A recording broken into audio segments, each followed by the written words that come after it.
Welcome, metalheads. This week, I sat down with Alan Averill, the lead singer of Primordial, one of my favorite black metal bands.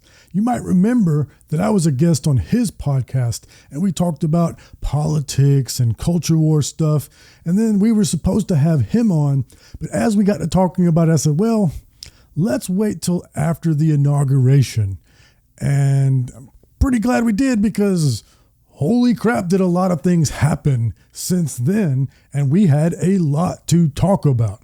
Now, I need to tell you some behind the scenes stuff because, well, for one, this one's pretty long.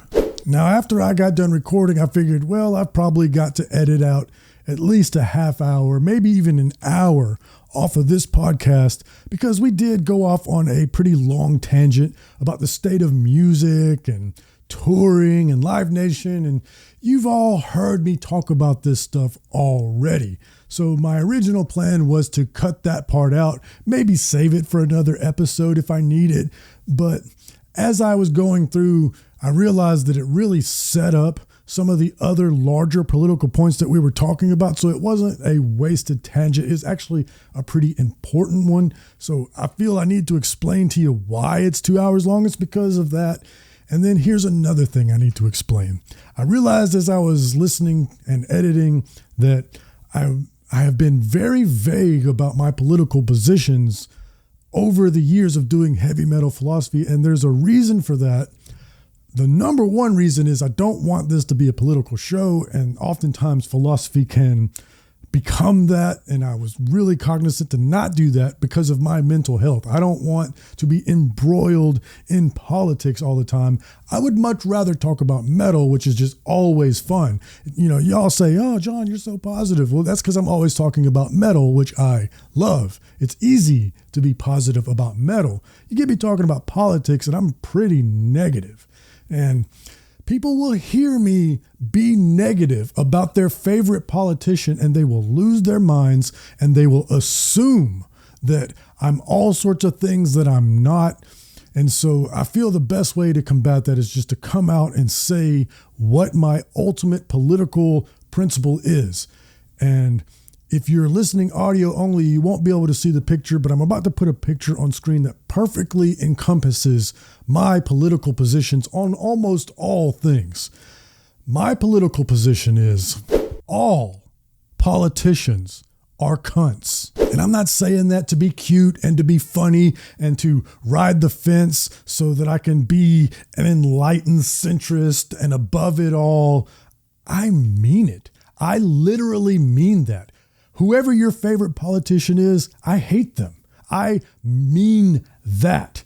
And if you would have known me in high school when George Bush was president, you would have heard me skewering him for the evil bastard that he is. He should be a pariah in society. He should not be allowed to show his face in public. And the following president after him, Barack Obama, you know, he's just responsible for the genocide of the Yemeni people. So I hate him too. Every president I've hated. Every senator, I hate them. Your local coroner or whoever, I probably hate them too.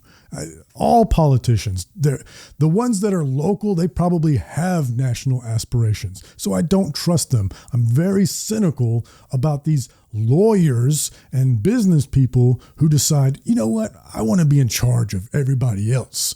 And I think that I'm fit to make life and death decisions.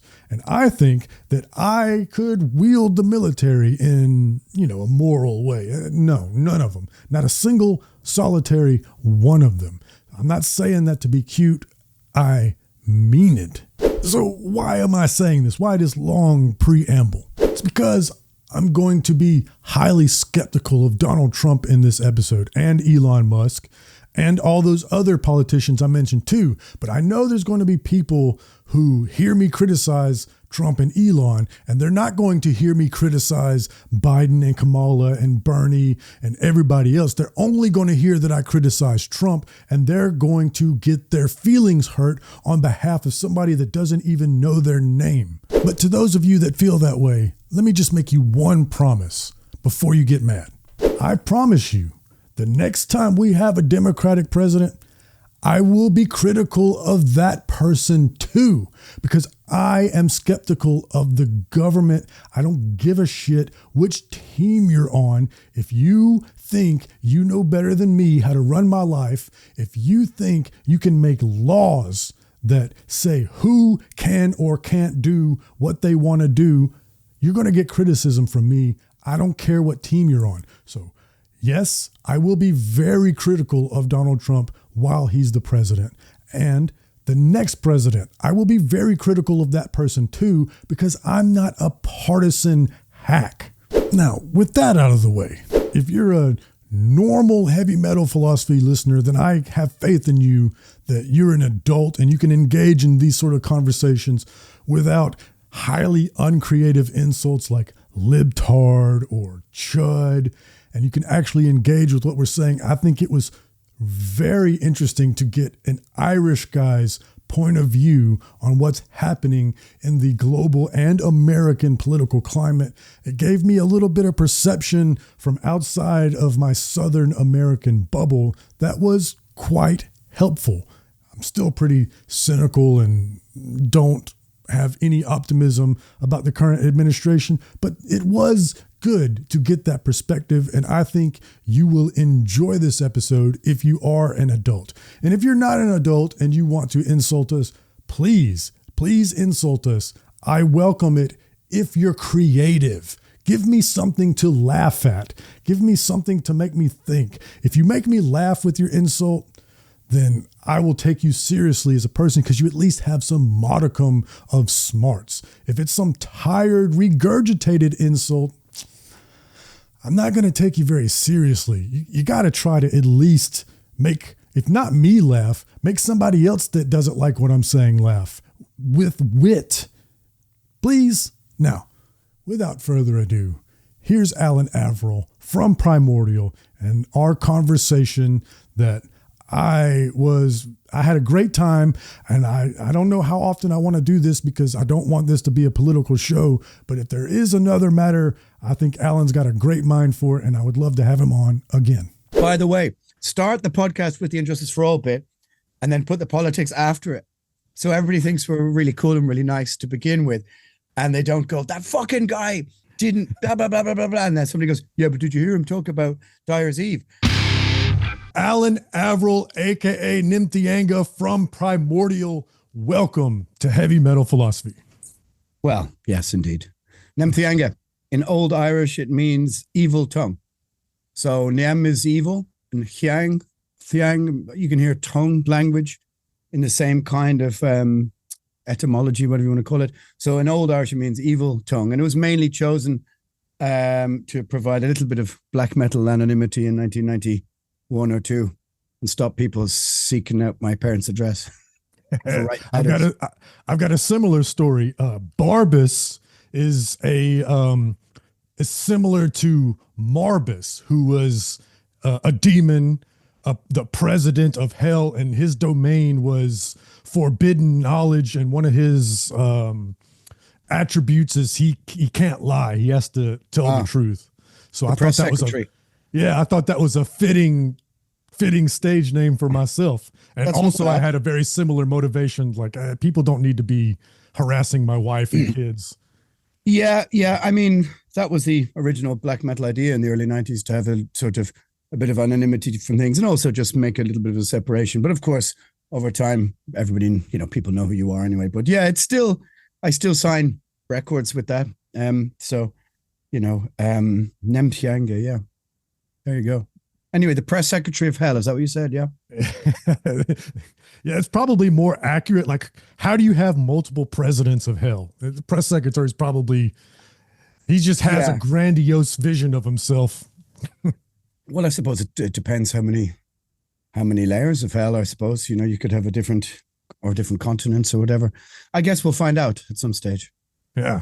Or maybe we've already found out. Yeah. Yeah. Speaking of presidents and hell, I wanted to get your perspective. So I was in Germany last winter, November, and speaking to the German. Now, granted, I was doing it for work, so it was mostly business people, But speaking to the Germans, they seemed quite excited about Donald Trump being the president again. And in email conversations with you, you seemed far more optimistic than I have been. So I was curious about what the European perspective is on the second Trump term. Fucking hell, okay, straight into it. Well, I think the first thing is that there's already been 4 years. We already had 4 years. So most of the conversation about this is the end of the world ism, I think most people could logically go, okay, we've already had this before. The whole catastrophism that surrounded it doesn't quite have the same gravitas or weight. It's hard to say. I sensed there was a general, in the last 3 or 4 or 5 years, a kind of a swing. I could see it in my own friends and, traveling around Europe and stuff, a movement among normal working class people, where finally some of the elements of, for better for worse, what we would call woke culture or ideology bumped up against them, and middle class people as well. It finally they began to consider some of the things that before they were just told were right-wing flashpoints or talking points. They could see it in the street. They could see it with their kids. They could see it in schools and academia. And what was before was a kind of like, I guess, ghost hunting sort of seeped down into people's consciousness, and mixed with the whole cost of living crisis. I don't know. It's hard to say whether there was optimism. I don't think that's true in a very dark and complicated world that we live in, where we're just constantly bombarded by political insanity day to day. To say there was optimism, I think, would be a stretch. But I did sense amongst normal people, they just thought, we're being constantly gaslit. We're being constantly told, hey, you don't see what you see in the street. Your kids aren't being taught what they're actually being taught when they brought their school books home. And I think people are just kind of were fed up with things. And also an awful lot of, there's a kind of undercurrent, like an unspoken kind of, how can we say, a great proportion of the public who just feel completely disconnected from the political class after lockdown and COVID, and this sense of, again, the bull in the china shop, or whatever you want to call it. They kind of feel it's a bit more necessary now than maybe 5 or 10 years ago. I don't know. I'm not sure what I would call optimism, but for some people, certain sections of society, certainly there was something a bit more optimistic, if that's not the word, but less catastrophic, maybe, perhaps. Yeah, I think it's pretty important to point out that the Germans I talked to, it was for work. These are business people. Okay. So they're going to be optimistic. Yeah. Sounds to me like you're not necessarily optimistic about it. You're not going to get into the catastrophizing rhetoric of it, which has become basically the way that we talk about politics for the past 10 years or so. Yeah, certainly. I mean, I've had this argument in the last couple of weeks with friends of mine, even family members, which is, bear in mind that the first Trump presidency and run up to the presidency almost breathed new life into old media, into mainstream media. They had their cash cow with clicks and views and all that kind of thing. Now they have to maybe approach some of the stories with a certain amount of, even my mother will approach some of the stories now with skepticism, where she didn't 5 or 6 or 7 years ago, And I think people are just sort of a bit more circumspect, a bit more skeptical, and they're also a bit tired of being gaslit. Now, obviously, Trump is not really the answer to these things, but compared to Kamala Harris or something, I mean, he didn't seem like an empty vassal for, corporate interests in those ways. But I'm sure there's people watching this who are like, of course he is, blah, blah, blah, blah. Again, to try, and I've been trying to argue with people the last few weeks, which is about trying to escape the tribalist we've talked about this before, but the tribal nature of this political arguing and this political debate, this kind of shoot the messenger sort of way of looking at the political debate, which is that I might say, you might frame something and somebody will just instantly disagree with it because of who the source of the story is, like the grooming gang scandal in the UK. I don't know if you followed this. Yeah. They will disagree because of the people who broke the story first, as opposed to actually dealing with what the actual story is. And if we can get past that, but I don't think we can, I'm curious about how it is in Ireland, because one of the things that I blame on the way that political discourse is now is because we have the two-party system in America. It's like, yeah, you can't, same here. You can't. Well, not same here. Sorry, same in the UK. You can't be a good Democrat and acknowledge something that a Republican says, and vice versa. You can't be a good Republican and go, well, actually they might have a point here. It's Judas talk to do things like that. And maybe I'm just having naive aspirations, but I've always felt like if we had more than two parties here, we would be able to have more than one position. We wouldn't have to be so team oriented. Yeah. I mean, I think that my sense is that bipartisan politics was easier to do in the 60s or the 70s or even the 80s, where it was clear that politicians, there wasn't so much rancor, especially between younger politicians. I sense that that's not the way it can work in the USA anymore. But certainly, like in the UK, is first past the post system, and you've got Labour and the Conservatives. I mean, in the 1970s, there was a third, you have the Liberal Democrats. There was a third party who almost would go up to 20% and then almost completely blew it by the mid 80s and the late 80s. And it is true that people become entrenched in these, it's about geography, it's about class, it's about all these kind of things. In Ireland, it's Fine Gael and Fianna Fáil, who, oddly enough, both come from their origins are from the same political party. But there are people who voted for Fine Gael for 4 or 5 generations, and it's not going to change. And there's no real political opposition because they're mostly cut from the same political cloth. In other countries, it's a bit more healthy. And, in Central European countries, people have a bit more choice.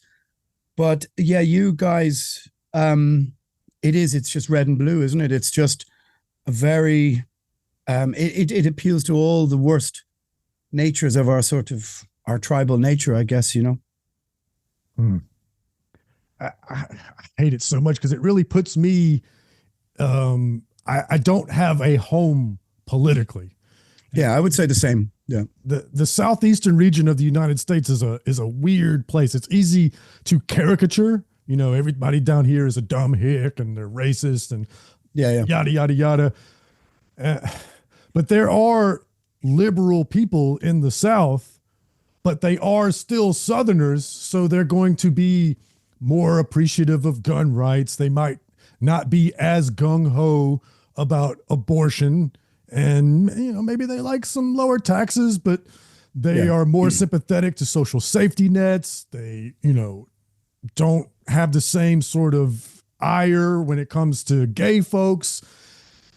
But yeah, we're not allowed to, there's no label to identify in that position.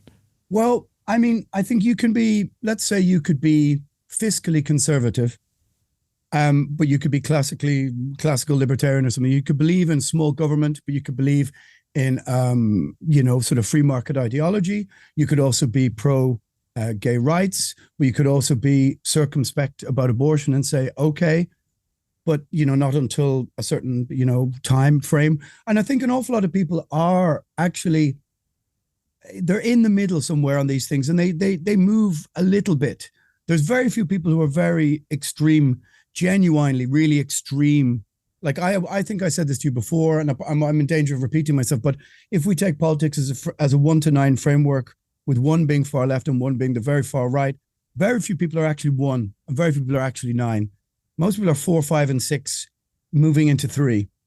And maybe on a couple of things they're 2. But very few people are at the very extremes of things. But we live in the sort of narcissistic impulses of social media, and the fact that it's just built on this sort of outrage machine wants us to see the people who are 4, 5, 6, 7, 8, 9. It encourages us to, pillory the middle and paint it as an extremity.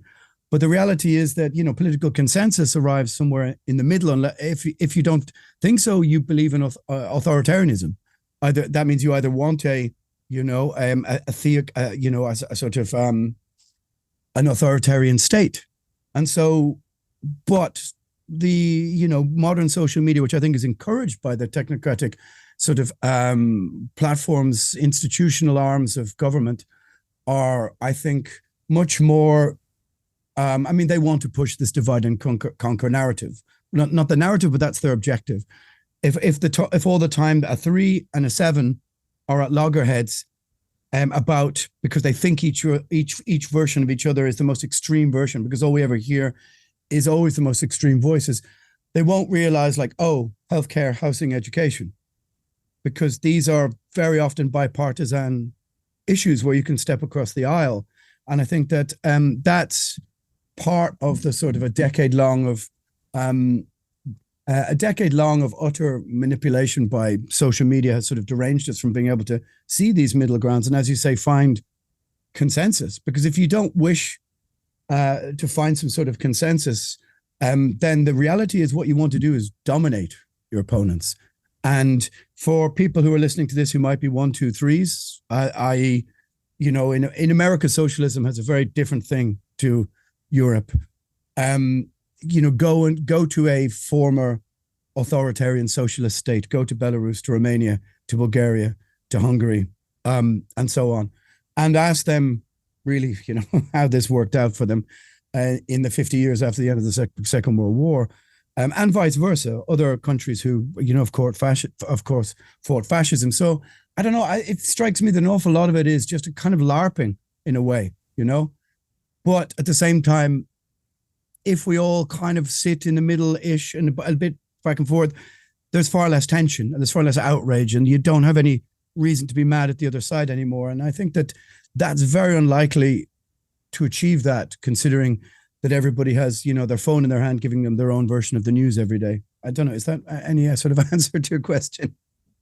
Maybe. It makes me think of two things. So I've been real hesitant on this show to make any sort of political statements because first and foremost, there's no winning. Like, no,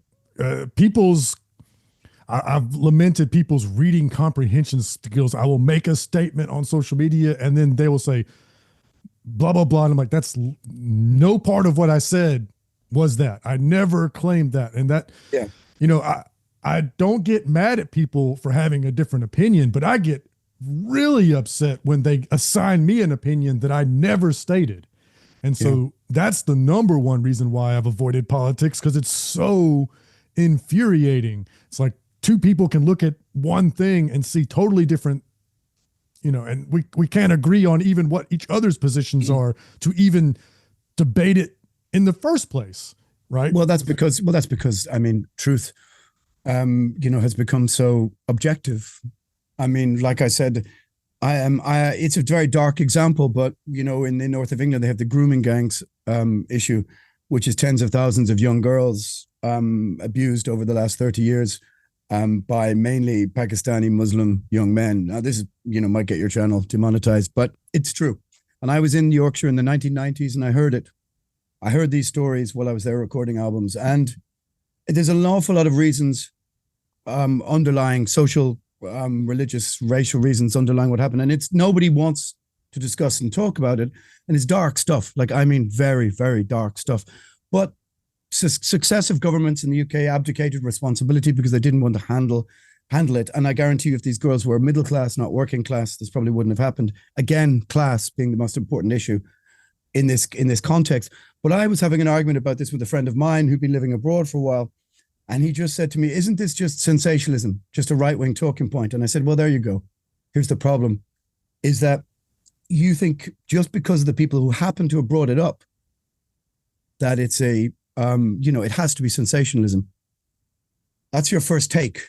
is to push back. I get it, but I said to him, well, I have been there in the 1990s and heard first-hand accounts and dig a little bit. And he came back and he went, yeah, okay, I see what you mean. But the first instinct was just to assume that the story must be incorrect or sensationalist because, and I get it, because people have been so bullshitted by the media for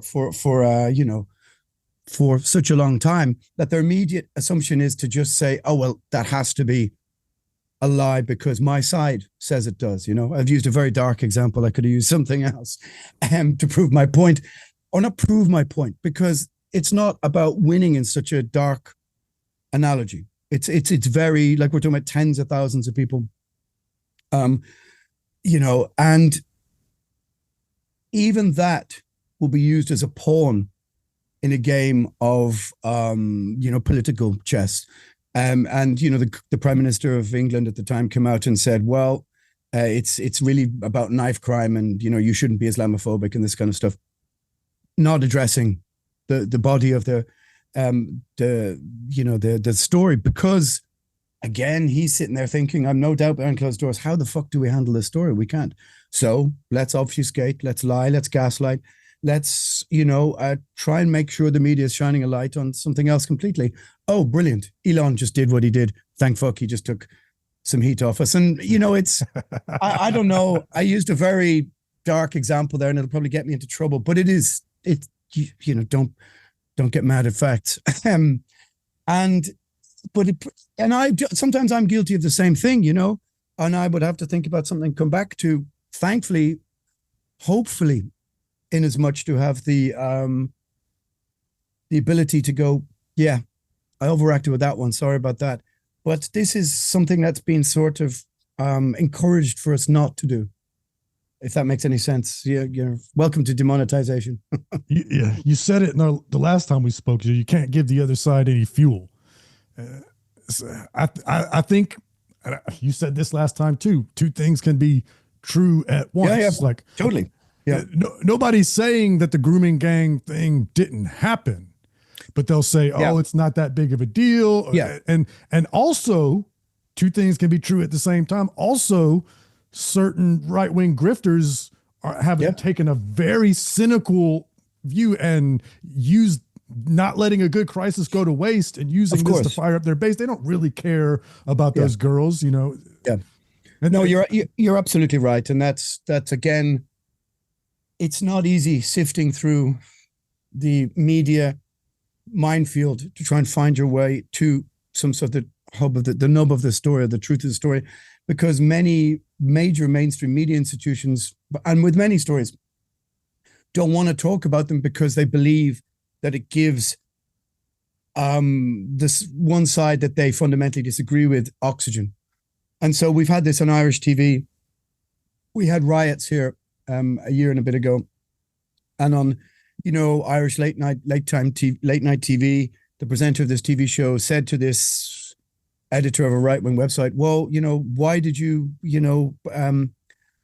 you post what you did about this, the riots, considering the state of the country, considering it could inflame tensions? And he just said, well, I'm trying to post the truth about the story. You're trying to editorialize it.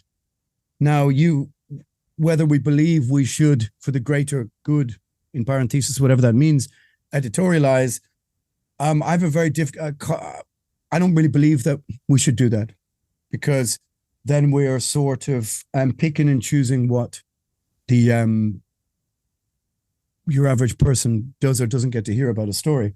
But, that's kind of the nature of modern journalism / activism, I guess. Yeah. A big problem here, maybe it's the same with you guys. We've lost public trust in basically all of our institutions, but to keep it on this topic, definitely in the media. Yeah. And it drives me crazy because the media will get on and lament, people have lost trust in the media. It's like, yeah, you motherfuckers earned that mistrust. Wasn't it you guys that were stenographers for the intelligence agencies and sold us on the Iraq war when you knew better? And multiple other stories where they just carried water for whoever was in power at the time, Bush, Obama, Biden, Yeah. they're doing it for Trump now. Notice how Yeah. all the media that called him a fascist before all of a sudden are going to Mar-a-Lago now and Yeah. rubbing shoulders with him. It's like, no, we don't trust you guys. And you earned that mistrust. But Yeah. I hate that because now that power vacuum is being filled by influencers. And, here I am Yeah. doing a podcast, but Yeah. No. I have the humility to say, don't listen to me about politics. Just come here for metal. I think you're right. And I think that what happened is that I was discussing this at the weekend with a friend of mine, and I have a degree in journalism.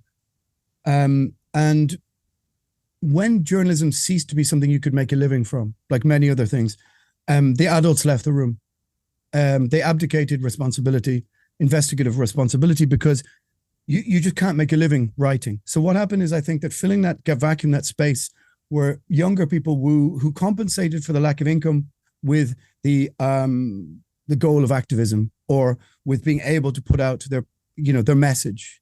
And then an awful lot of media operations that leaned maybe slightly to the left were moved even further. And by, many of the people coming into those organizations who had these ideals, which was, by any means, we must get our idealism across. And, objectivity, it kind of didn't matter, because they would say to me, well, it doesn't matter if it didn't happen, it might have happened. And if I say the opposite, then I give oxygen to the other side. And that's not what we want. So it kind of, you've heard people say this, it doesn't really matter, objectivity. So that's why we're living in this sort of weird post-truth sense. And as you're totally right, the media will say, well, why does nobody trust it anymore? And, like you look at the way most of the media behaved during lockdown or with COVID and stuff, and you kind of go, well, and that's just one example. It could be any particular example, whether you chose the example of weapons of mass destruction, or, this show is sponsored by Pfizer, or whatever it is. I mean, and our media does similar things. Your average person, I think a growing percentage of people do think they're being lied to and they're being gaslit. But your average person just doesn't want to believe that all the institutions of state and media are, either hollow or lying to them. They just haven't got, they also sometimes just don't have the time in the day to examine the headline of every story, which is what infuriates my friends sometimes about the things they talk to me about. They're just like, I haven't got the time to consider that. Because I would say, well, there's riots in Dublin. Should we look at the reasons why there are riots, or do you just want to condemn the rioters? We can do both if you want, if you have the time and the space. But the optics of the situation are guys in tracksuits throwing stones at the cops and setting things on fire. I get it. I was there watching it 20 yards away. But when I said to them, well, are we going to examine what the state has been doing within these working class areas, without consulting the local populace? That's a bit more complicated. So I think kind of on many,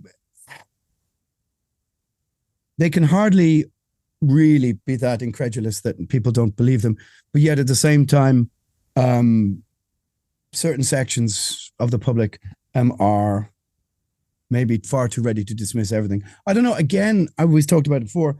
It's a bit of column A and B and C and D and E, and lots of things are true at the same time, and that's what's maddening for people, is because they have to kind of get used to the fact that, like, 10 things could be true here at once, And the simple answers are so easy to run with. The nuanced and complicated ones, it makes it hard to, tweet 140 characters. I didn't know that you had your degree in journalism. That's really interesting, because I, at one point in time, was a media major, and I switched because I realized at the time, and I think you can speak to this because you are a successful musician. I realized, I was like, okay, so here I am, I'm in a band, and I'm going to college as my backup plan. It's like, why would I choose my college degree to be yet another profession where you have to be a rock star to make any money? Like the Bill O'Reillys, the Tom Brokaws, those guys make money, but like your local weatherman, he doesn't make any money. And your beat reporter for the newspaper really doesn't make any money. And I thought to Yeah. myself, why am I taking on student loan debt for a career? If I'm going to be a rock star, hopefully I'll just be a rock star in music. So I switched my major. I also think that has something to do with what you were saying is like, Well, you I don't think make any money in it, but you can be famous. That can happen. Well, you probably make more money being a weatherman, certainly, than any playing in a heavy metal band. That's for sure. I think it's complicated because I think that, like, if you're in college right now and you're studying accountancy, I think forget it. Things that are going to be changed by, AI and ChatGPT and all that kind of stuff. But when I studied, I don't know why I threw that in there. When I studied journalism, it was with a kind of a political slant, like political science kind of slant, and a bit of law. I never really was my intention to be a journalist because I sort of knew even then how hard it was, which is 17, 18, 19 years ago, maybe.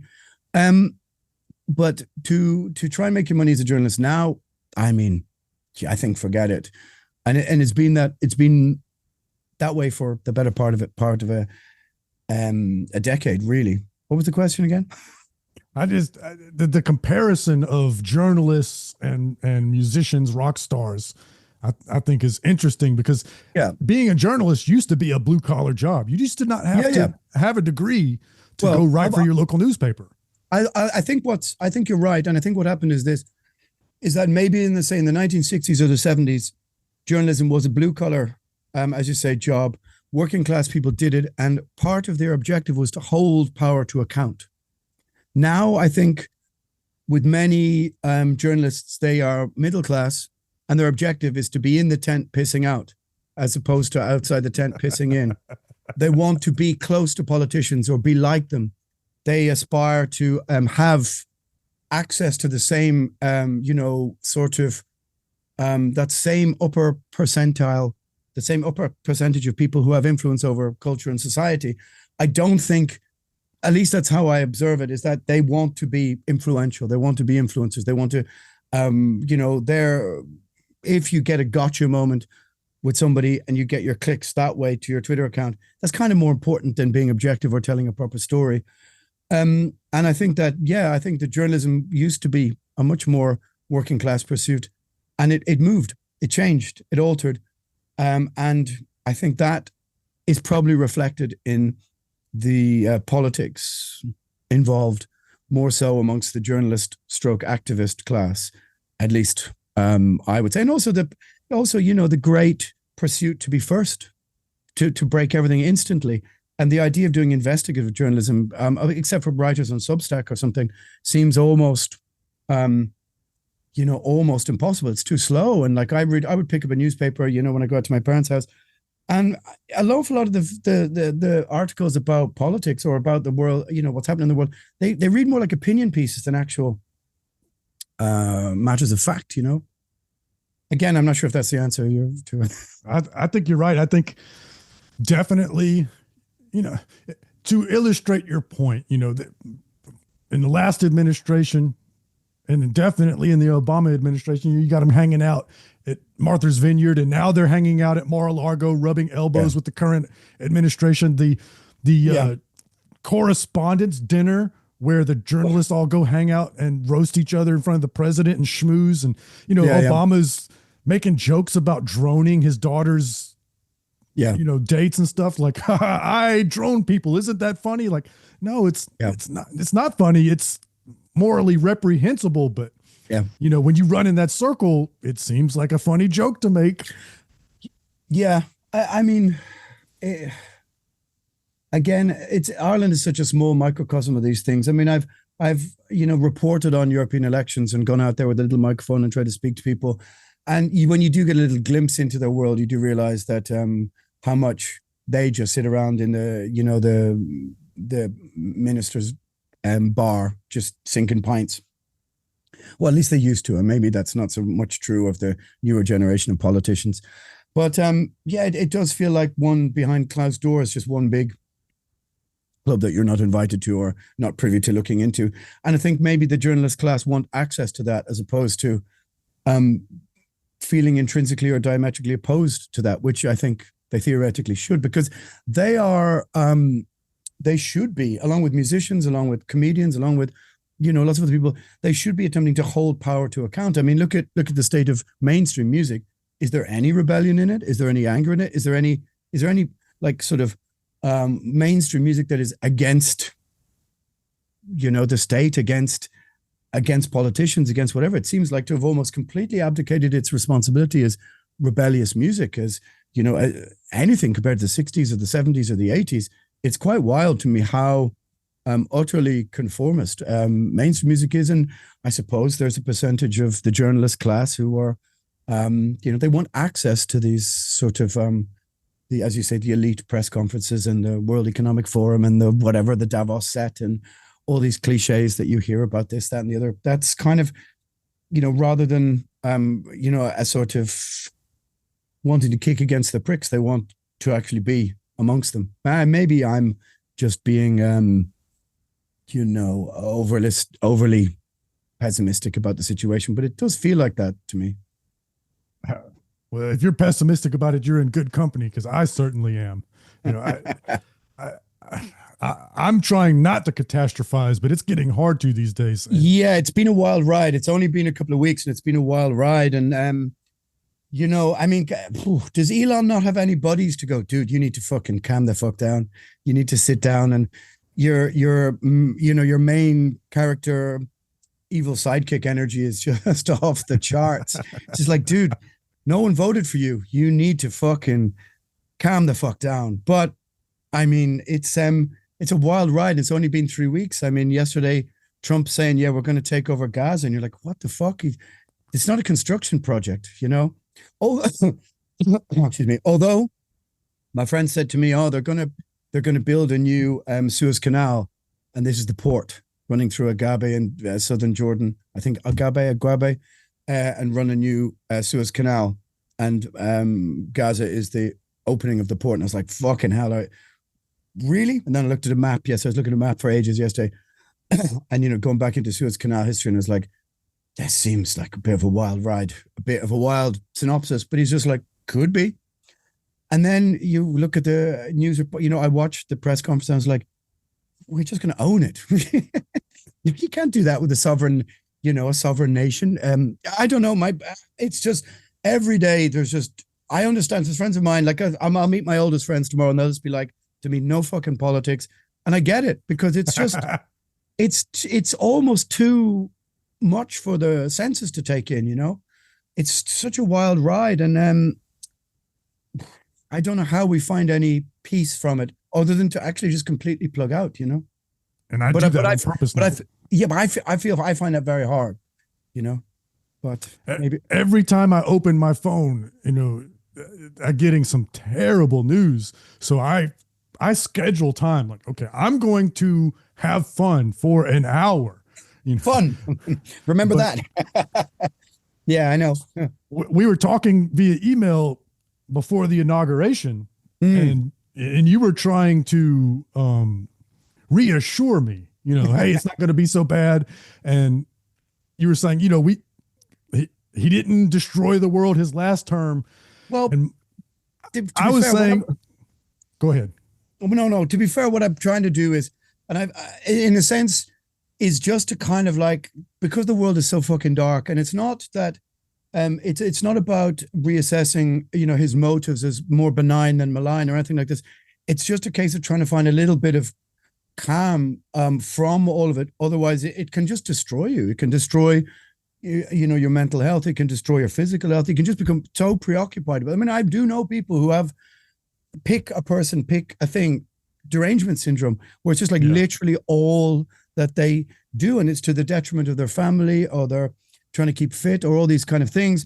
And what I was trying to say was, I think, sorry to cut you off, was just like, we just kind of have to, I think, be understanding that an awful lot of these things were always happening. We just now have the technology in our hand to be able to be updated 300 times a second if we wanted. And when there's only so much news or, negative news. You can your brain can take, or you do literally become deranged. Sorry, I cut you off. Go continue what you were saying. No, I think it's important to clarify because I don't want to misrepresent your position. No, it's and, okay. And it's made me think of something you were saying earlier about music not being rebellious. I'm curious if that's going to change. And here's why. Because in my heroes, Metallica, their generation, they grew up during the Cold War. And that very much affected their music.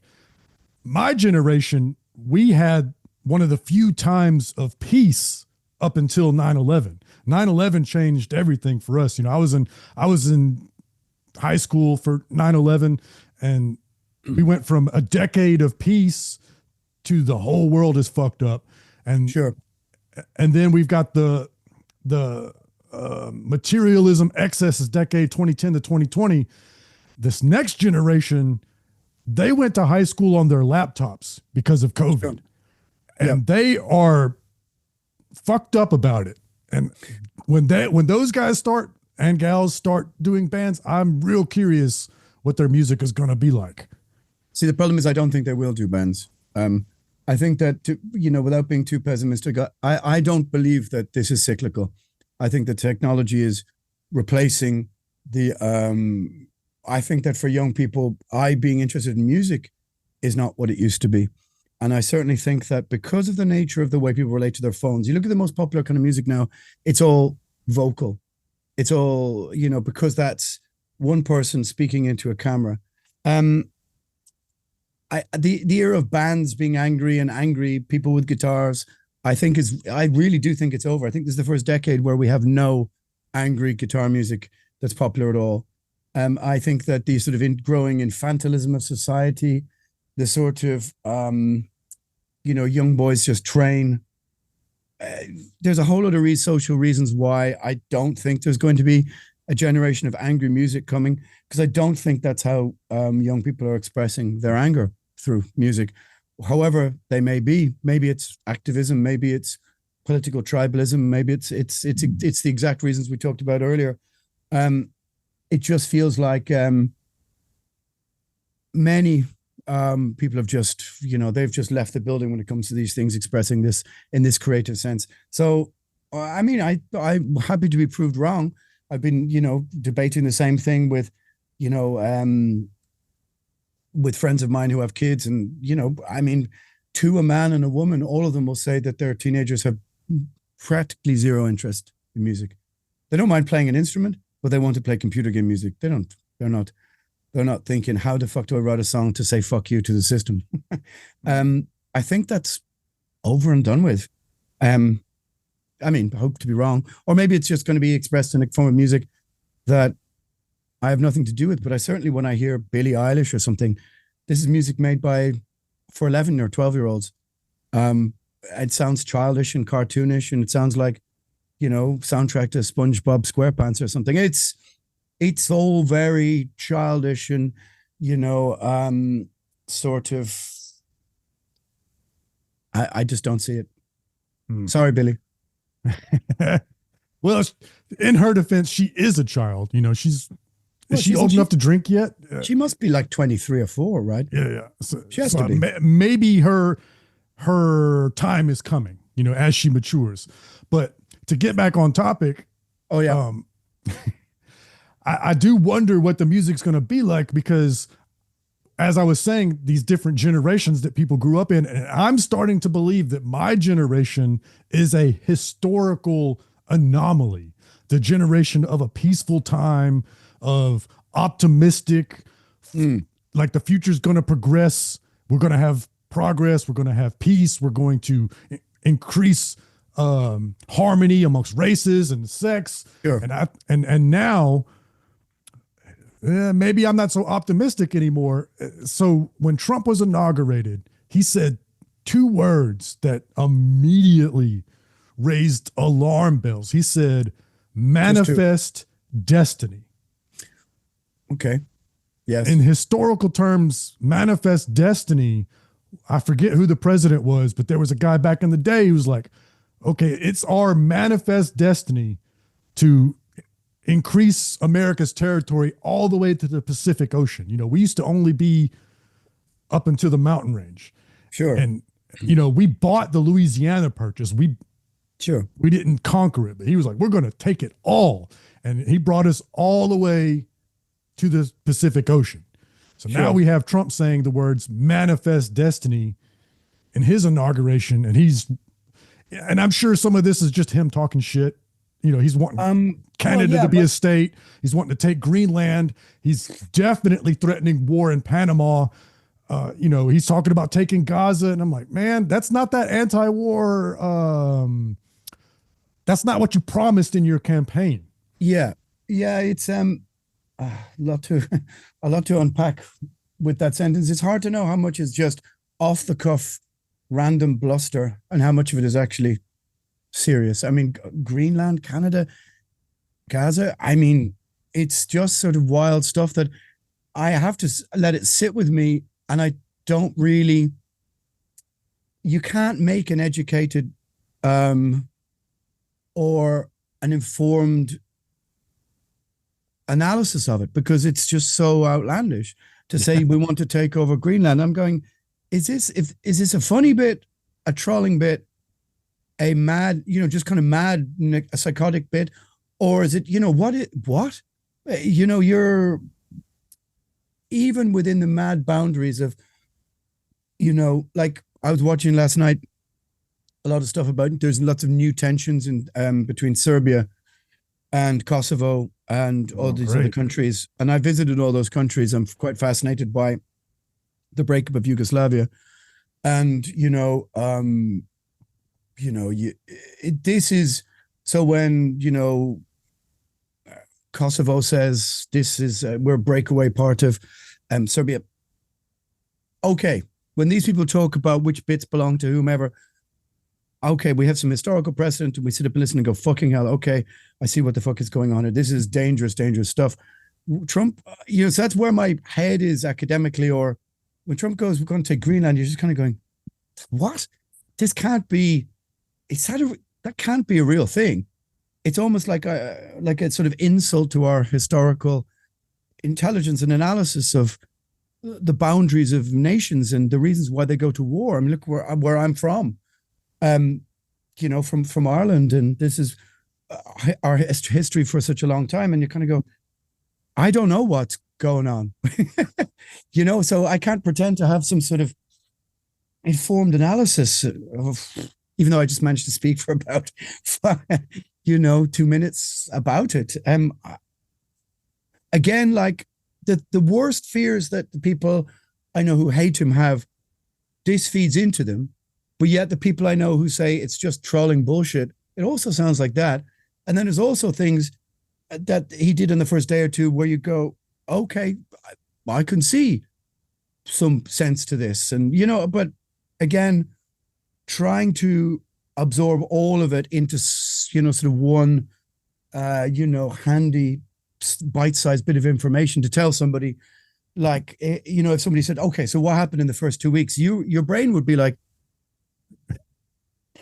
it feels like a year since the election. Oh, and that's why I totally understand friends of mine who just go, you know what? Fuck it. Fuck all of it. I'm just going to bring up my kids right, and I'm just going to go with them to the park and kick a football, and it can all fuck off. And let's have a drink, and you shut up about politics. I mean, it is interesting, but at the same time, I totally understand why people want to just be utterly removed from it, because how the fuck can you make sense of let's take over Greenland? What? Or in my head, it's like, does he think Gaza is just like a resort waiting to be built, like a construction site? Considering what's just happened there, I can't compute it. You know what I mean? But here we are talking about it. I really think that my generation is a historical aberration. The millennial. Oh yeah. We took for granted that we actually live in history. As we live, historical events happen. We thought we were past that. We thought like, World War II, all that stuff, sort of the Cold War, that was the past. And then 9/11 happened, and we were like, this is like a freak occurrence. This is kind of crazy. But then things just keep happening, and you realize like, like, yeah, this is the way the world is and always has been, and unfortunately always will be. I would put forward a small thesis, which is that after the fall of the Berlin Wall, late 80s, early 90s, and the fall of communism and the fall of the Soviet Union, the sort of dualistic empire that had previously been at loggerheads for the previous decades, this created an incredible power vacuum in the West, but it allowed a new emergent middle class to grow from the 1990s onwards. And I would say up until the financial crash of 2007-8, there was a period of, unless you lived in fucking Serbia or Kosovo or, unfortunate to live in those areas, by and large, the West enjoyed a moment of almost unbridled prosperity.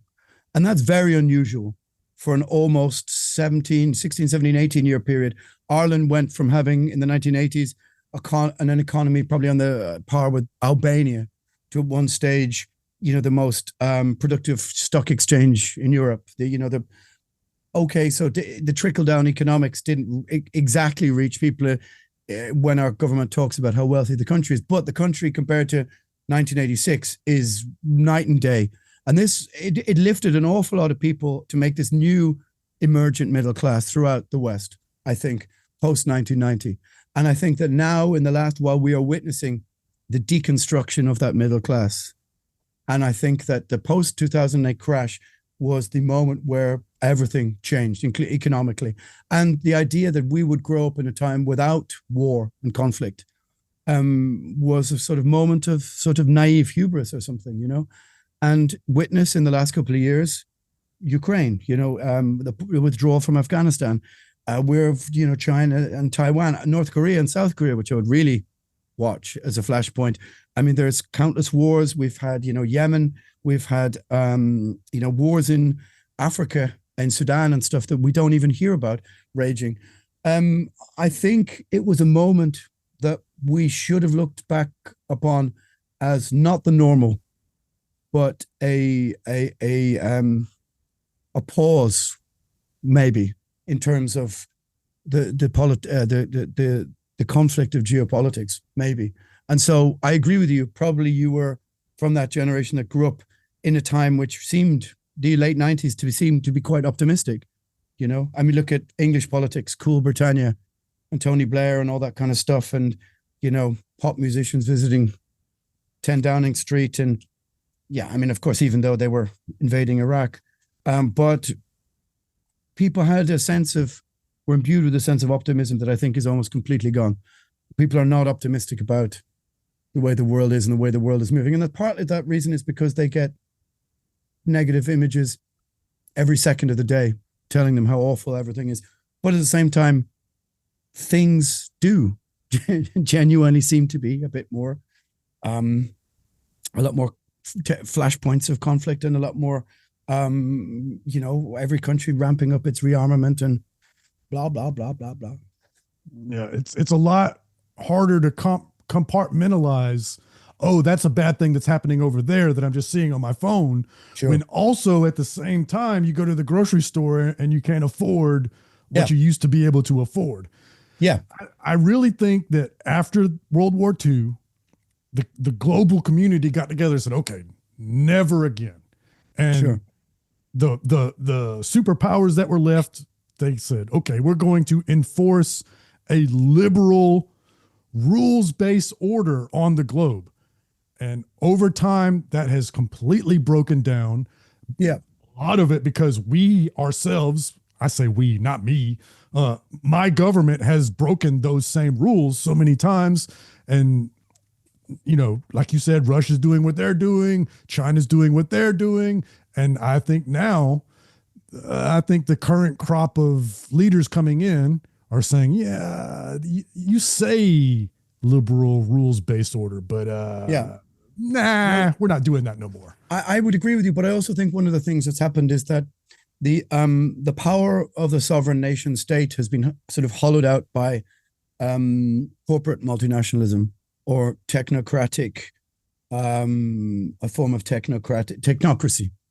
And that realistically, billionaire pseudo philanthropists are more powerful than politicians in your nation state, or huge nameless corporations can, I think, move more weight than the nation state. And I think politicians who've bought into that, the sort of globalist rhetoric of that, are like, say, for example, in Germany, you have Gazprom, which, ex-German leader Gerhard Schroeder, or PM, was in charge of a lot of these deals. It turned out to be this corrupt dude.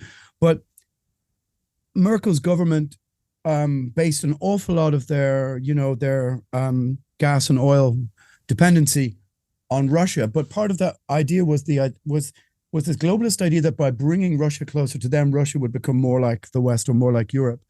And the idea of greater globalist trade would, it seemed for a while, halt flashpoints of conflict, even though at the time, of course, Putin was busy taking over, lots of, Crimea, or lots of small Abkhazia, or whatever, small states.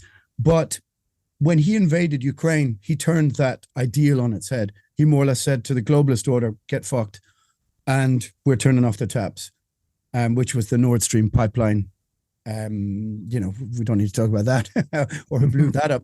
But the idea, I think, the globalist idea was based on us not going to war. And I would agree with you that the sort of liberal rule-based order seems to be breaking down, because it seems to have run out of steam, run out of gas, quite literally, to not be able to hold the positions on the chessboard, to not hold things in check anymore.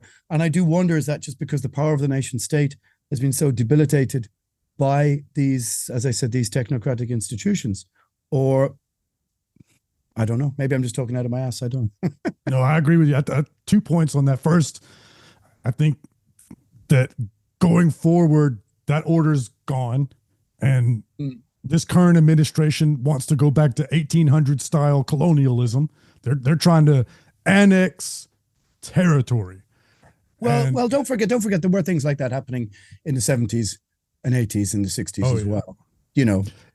But the tariff thing, that's wild. The tariff thing. It comes from the mercantile age, it's very odd. But anyway, sorry, I cut you off again. Continue with your point. And the other thing that you talked about is the technocratic takeover. 100%. I think that we sort of jumped out of the pot into the fire. The previous administration was taking us into a Orwellian dystopia, and the current administration is going to take us into a cyberpunk dystopia.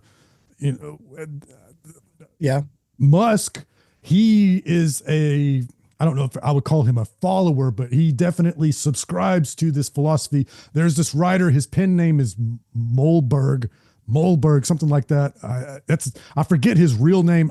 I'll send you an email, but basically he's a very influential philosopher and far right thought. And one of the things that he wants is like these localized techno-feudalist sort of areas where a big corporation will sort of run this area, and everybody in that area works for the corporation, and it follows by those rules.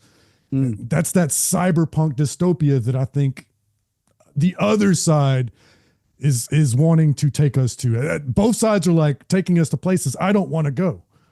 Yeah, well, if you look at someone like Musk or other people like him, there is something feudalist in its very nature, in a sense that this is an unelected, like a sort of, we could go back to the Middle Ages, the late Middle Ages, to find an unelected elite class, whether it was by divine right of inheritance or, familial inheritance, who just sort of lorded it over people.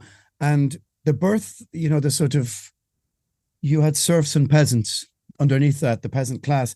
And it feels for the last couple of years like we've been sort of strangely moving towards this sort of, as you say, techno-feudalism, where a very small percentage of powerful people, now some people say, oh, Alan, it was the same people, the same people who always rule the world. And I go, well, not really. Elon Musk his, great grandparents weren't sitting around with the Rothschilds or whoever you want to say, who were a real family, by the way, before everybody hears a name. Not to buy into, of course, one side of how they're portrayed now, but that's not my point. My point is, someone like Elon Musk changed the game, or Bill Gates. They didn't have inherited influence like from the late medieval ages, because a lot of our modern systems that we live in, even the banking system, these are the inheritance of things that are hundreds of years old that are still trying to cope with the way modern society is. And then, as you say, you take the techno-feudalists, and they've almost, I think, they've hampered the power of the nation state to do its own business within its own borders. But they've also moved us nearer to this strange, I think you're right, techno-feudalist state of being. Yeah. And people, I said something negative about Elon Musk, and there are people that will come out of the woodwork to defend this guy. Yeah, I mean, let's be fair, he's done some good things, and then other things you're like, dude, fucking, you need to calm the fuck down, Yeah, like, I want to say that I was not an Elon Musk hater. I used to be a fan, like, hey, like, save the environment. Let's colonize other planets. This is all great stuff. It's only his recent actions. I'll tell you what turned me against him big time. When we found out that he was lying about being a world-class gamer, that's when I was like, oh, what else is this dude lying about? That's very strange. Why would you do that? Yeah, I mean, it's funny, but it's also sad. Yeah, it's very odd. I mean, it betrays a very curious, like I had a big argument about him with a friend of mine about his actions recently, and I said to my friend, his actions they're like an uncontrollable 14-year-old. They're like semi on the scale kid who just can't control the fact that he was the nerdy kid, the outside kid who's now got way too much power or influence or whatever. And he's so spontaneous. I don't think his actions are calculated. Whereas my friend thinks it's all calculated and all about sticking it to the libs and this, that, and I said, I don't think so, man. I just think that he needs to have better friends around him or people around him to go, dude, you got to take a back seat with whatever this is. You're not only you giving the people who hate you oxygen or easy fodder for them to just call you this, that, and the other, which remains to be seen whether this is true or not, but just some good friends around him to go, dude, sit the fuck down. And as you say, why would you lie about being good at gaming? Doesn't make any sense, because of all the communities to gaslight, they're going to find you out in like 10 seconds, Yeah. Yeah. I knew right away when he said that. It's like, okay, he is the CEO of 3 different companies. Yeah. He's got political ambitions and he's the number 1 gamer in the world. Well, as a gamer, I know what it takes to be the number 1 gamer in the world. And you can't be all of those things at once. It's not. No, it's impossible. And I don't know who it impressed, or I don't understand, anyway. And also the simple fact is that, like, look, I think what I don't understand sometimes is that back in the day, even billionaires or millionaires or very influential people, they stood in the shadows.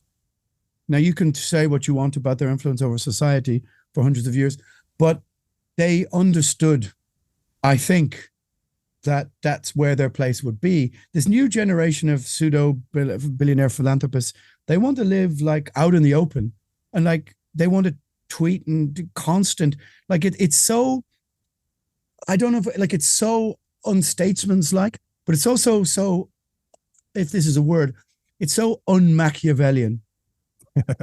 like if you have an objective, yeah. You know what I mean? Like, I don't know if you've ever read Machiavelli the Prince, but like, it's a late medieval ages book about Italian city-state politics. Yeah. Okay. Yeah. It's short. I read the audiobook of it. It's fascinating, if sometimes a little boring, but it's fascinating insight into, politics, the gamesmanship involved.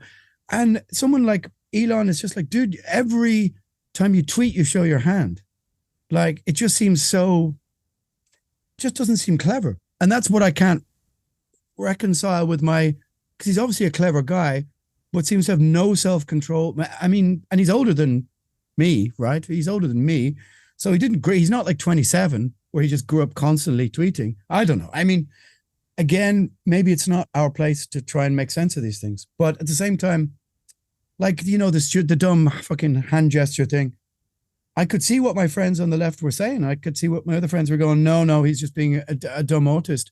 And I said, but either way, what's he doing on the stage? And what's he doing? Like, what are you doing, buddy? Like, yeah, that and I mean that in a was not smart. Sense, No, and I mean that in a vituperative sense. In this, like, sit the fuck down and just. Also, we need a break from you, please. No one voted for you. But anyway, I don't know. It's a wild ride, and it's very hard to find a place in it. Like, he makes it very hard with his actions for anyone to, like, say, we talked about the grooming gang scandal earlier on. He was one of the reasons why it got brought back up in the English Parliament. He was the one who pushed and poked and prodded and brought it back up. And there may be the incoming inquiry might be because of him. Now, let's be very blunt. Maybe 30 years ago, if there had been someone like him who'd gone into bat for all these girls, we could have stopped some abuse. Now people who hate Elon are not going to like hearing that, but that's fucking true. But then a week later, he's jumping around on the stage, giving what looks like a sort of stiff arm salute. And you're like, dude, what the fuck? Like, anyway, you can tell I'm not usually quite this animated, but it's bewildering. Yeah, that's the word. It's bewildering. You do a good thing, a positive thing, and then 40 seconds later, what the fuck is this? Maybe that's, I don't know. Yeah, I think un-Machiavellian, I think that should be a word, because that's absolutely it. He keeps shooting himself in the foot. And, people that love him, they want to come to his defense so bad. He's a genius. And people that hate him, he's actually not smart. Here's what I think is the truth. I think he is smart at certain things. So one of my heroes is Garry Kasparov, one of the world champion chess players. And one of the things that he said that really resonated with me was skill in chess does not mean that you're smart. It means that you're good at chess. Yeah. And so to the people that want to defend Elon, a lot of them hate Bill Gates. So let's shift to Bill Gates real quick to make a point. Bill Gates is also a smart guy, right? He's the computer guy. Yeah. So why the fuck is the computer guy? Why does he own so much farmland in America? And why is he the guy that we talk to about vaccines? Yeah. If you're good at one thing, that doesn't mean you're good at everything. Of course, yeah. And that's the problem with Elon Musk.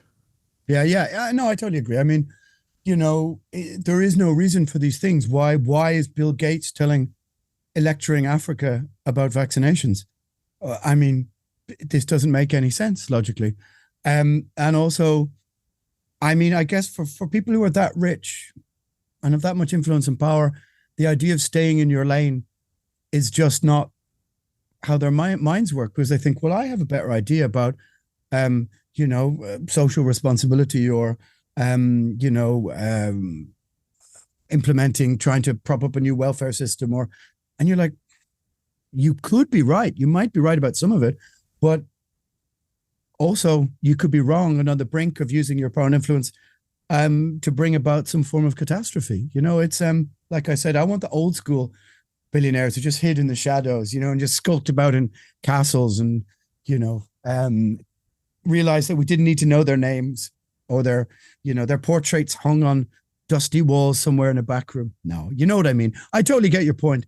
And I don't see what someone like Elon has to gain by being like, I'm not on, the band is on Twitter, but I mean, Twitter's a fucking, I gave it almost a decade ago. I couldn't give a fuck. But I guarantee if you go on it now on your phone, it'll just be like ping, ping, ping, ping, ping. If you follow him,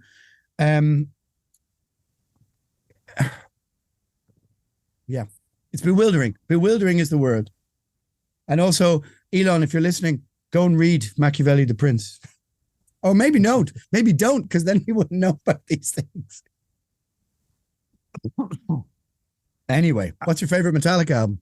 And Justice for All. What? Yeah, anyway, sorry, go on. I think that those old billionaires you're talking about, to your point, they come from old money. There you go. That's interesting. Old money and new money, yeah. And like you said, the new crop, the Mark Zuckerbergs, the Elons, these are new money.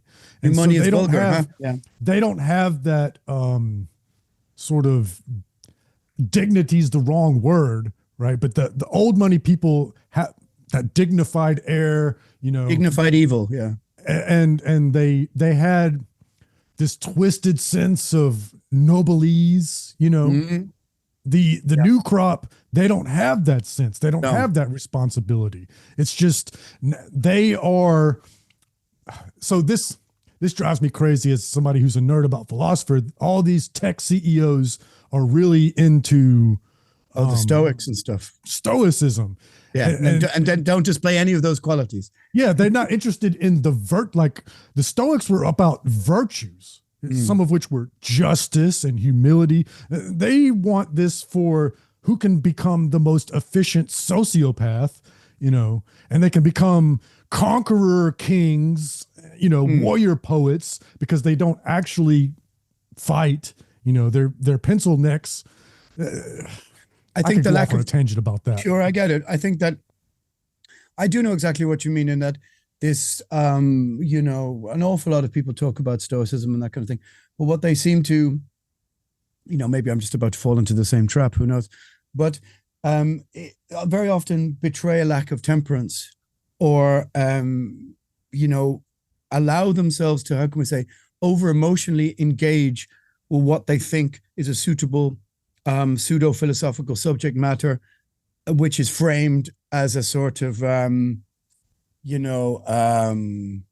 PowerPoint, like a meme or something like this.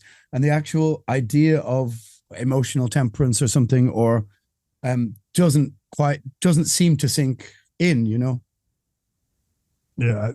There's a reason why the main book they cite is Meditations by Marcus Aurelius, because he was a conqueror. You don't see them citing Zeno, who was this rich merchant who crashed in a shipwreck and lost everything and lived in poverty afterwards. That guy talking about, it's not about what happens, it's how you react to it. That's important. Or Seneca or something, Seneca is maybe a bit more human in that sense. But I get it. I mean, it's because I think an awful lot of people just pivoted to what they thought was a cool thing to, well, that seems like a cool thing for me to post as a story about some reflective, meditative moment, but yet you're posting it on a thing in your hand that fundamentally represents exactly the opposite of what you've just posted. Yeah, it's performative. Yeah, performative. That's a good word. Performative bewilderment. It's like you get to be this tech CEO conqueror dude, and you get to be a little spiritual and well-read, and it's like, of course this is a seductive image to pursue. It is seductive, and it makes you seem learned and intelligent. And also, if there's any jobs going, Elon, I need a new job, so give me a shout. Yeah, I don't know. It's only been a couple of weeks, and already it feels like everyone's exhausted with all of it, and I totally understand it from either side, saying this looks like that, this isn't that, this looks like this. Like I said, I can totally get it why people are plugged out and tuned out. I mean, for the purposes of this conversation, we can't be. And I think that, of course, it's interesting stuff to talk about, but at the same time, you go out tomorrow and have a run and feel better about yourself and listen to And Justice for All. And you can, this stuff doesn't have to be in your brain. Speaking of Justice for All, have you heard the demo of Dyer's Eve with the different intro? The original intro to the song? Oh, should I have listened to that? They cut it out of the record. I mean, it's along with the bass, but you know what I mean? Yeah, there's a fan records and Justice for Jason where they put the bass back in. Yeah. It's way better. I just did an episode about Saint Anger. I wish somebody make, and apparently somebody has, I didn't know about it, make a fan Saint Anger with the snare turned on and a little bit of editing. Yeah. There's a guy on YouTube who has done a bass run through of every album, and he's a brilliant bass player. And he's put just the bass up enough so that you can hear it. And he's doing all the bass lines. And he doesn't, you know the Cliff story, but he does Injustice for All. And listening to that on YouTube with his actual underpinning bass is a joy. And you just go, because I remember when it came out, I buying it and being like, this is an odd, even in 88, you were like, this is an odd sounding record, but you didn't really, you're a kid, I was 13 or 14, you didn't really know what was different about it, because 88 is the year of South of Heaven. You'd say to Euphoria, you had So Far So Good So What, which also incidentally has no bass, but I think that's because of heroin than the bass being turned down. It's in there somewhere, but Just for All was, now you listen back to it and you're like, what the fuck is going on? Now this is one of the most, if there was a top 10 cliched topics for heavy metalers to talk about, it's eventually got to settle on where's the bass in Injustice for All. That's got to be in the top 20 cliched, tailgating, fucking 5 beers in, heavy metal conversation, right? Anyway. Yeah. I think, speaking of the weird way that Injustice sounds, Saint Anger obviously has a very weird sound too. Yeah. And for better or for worse, it's one of the last metal records that has this weird, unique sound. Now everything sounds so compressed and everybody's got the same guitar tone and the drums are quantized. So I definitely, I fell for a bit of nostalgia. Yeah, I mean, you can hear really lo-fi stuff in the underground. It depends. If you mean like mainstream metal, then yeah. I mean, all the bands I watched on that Nick Nocturnal feed for a while, I knew like, fucking hell, this is a different world. I don't know anything that's going on here. Remember, I logged into the live chat just to see what's going on. I was like, fuck, I literally don't know only the names. I don't know any of these bands. And I really realized when I said to a couple of my friends, I'm like, our side of the bargain, our side of the stage is in a stage of managed decline compared to all this other stuff. You did a great podcast episode on that, about the managed decline of heavy metal. Yeah, well, that's what it is. I mean, when I hear Trigger the Bloodshed and Slaughter to Prevail and all this stuff, Ginger and Knocked Loose and Beartooth and all this, I mean, I tried to go and have a listen to it, and I get it, but it seems precious low on riffs, or it's all about whether the vocalist is an influencer and this go, like this stop start breakdown thing. Okay, no problem, but that whole scene or whatever that is isn't knocking on to traditional elements of traditional heavy metal, I think, because it's such an anachronism. But yeah, it is true. I feel like one side of the scene is in a kind of state of managed decline. Even for example, Behemoth, you're wearing a Behemoth shirt. It feels like that for traditional elements of traditional heavy metal scene, the last gasp, not the last gasp, it's gonna still roll, but at least in terms of mainstream success was 10, 15 years ago, 7, 8, 9, 10 years ago. But things have moved on. And I watched that stream and I was like, fucking hell, I don't know any of these bands. Like literally, I don't know anyone I don't know any of them at all. And that was, go back to the 80s, the 90s, the 2000s, and it wasn't like that at all, Speaking of bewildering. By the way, start the podcast with the Injustice for All bit and then put the politics after it. So everybody thinks we're really cool and really nice to begin with. And they don't go, that fucking guy didn't blah, blah, blah, blah, blah, blah. And then somebody goes, yeah, but did you hear him talk about Dyer's Eve? That's the way to do it. You have to front load the podcast with the nice stuff and then get into the nasty stuff at the end. Anyway, sorry, go on. Or hit them right away with us. I said nasty. Screaming hot take. There, yeah. Oh, that's true. Yeah, yeah. I mean, that's how you're supposed to grow your audience, by hot takes. And then when I go, it's good to be on the fence because you can see both sides. People are like, fuck off. Anyway, sorry, go on. So speaking of bewildering and these new metal bands, so of course, Knock Loose, Slaughter to Prevail, we've all heard of these bands because of all the noise that gets made on social media. Knock Loose played on Jimmy Kimmel, But what was bewildering to me is, a huge band is Cannibal Corpse, right? Cannibal Corpse is a huge band, Behemoth, Sure, huge band, right? I'm finding all the time these metalcore bands.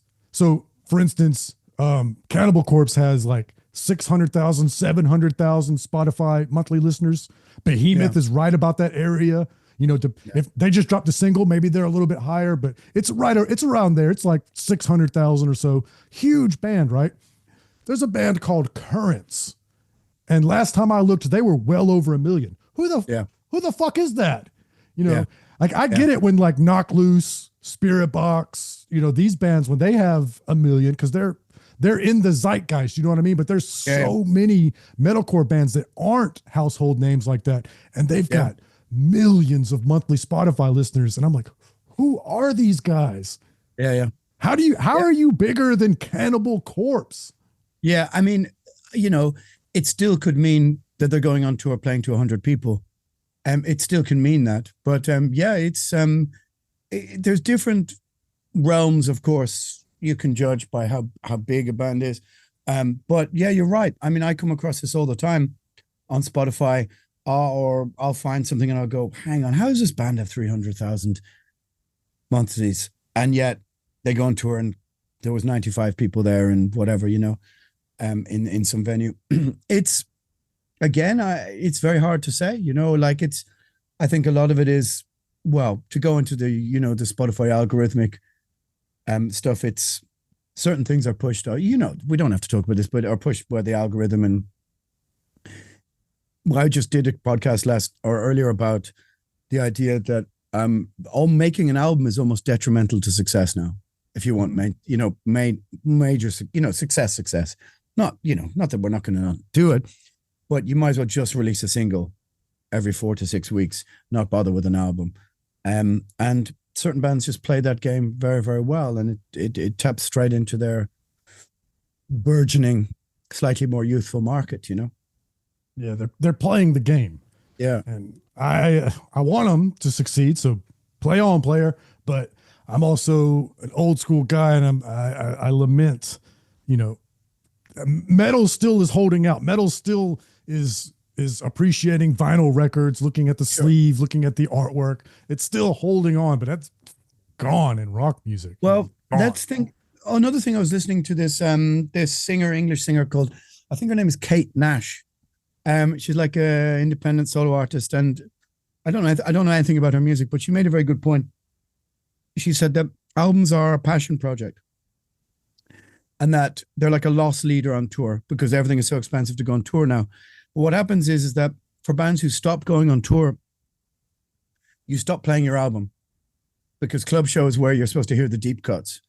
So you just end up becoming a banger after banger, you know, a hit band at festivals, and everybody just expects you to just keep playing the same thing because it's way too expensive for the overheads of touring, you know. And so you just sort of, that is being slowly, you know, I'm not saying bands aren't touring, of course they're touring, but to dwindling numbers and audiences, and bands, an awful lot of bands are just going, you know what, fuck this, let's just play festivals. And what you do is you end up with all these songs that are just, you're divorced from. They're sort of like ghost songs. I always think a song has to be played live for me to really feel how it can work.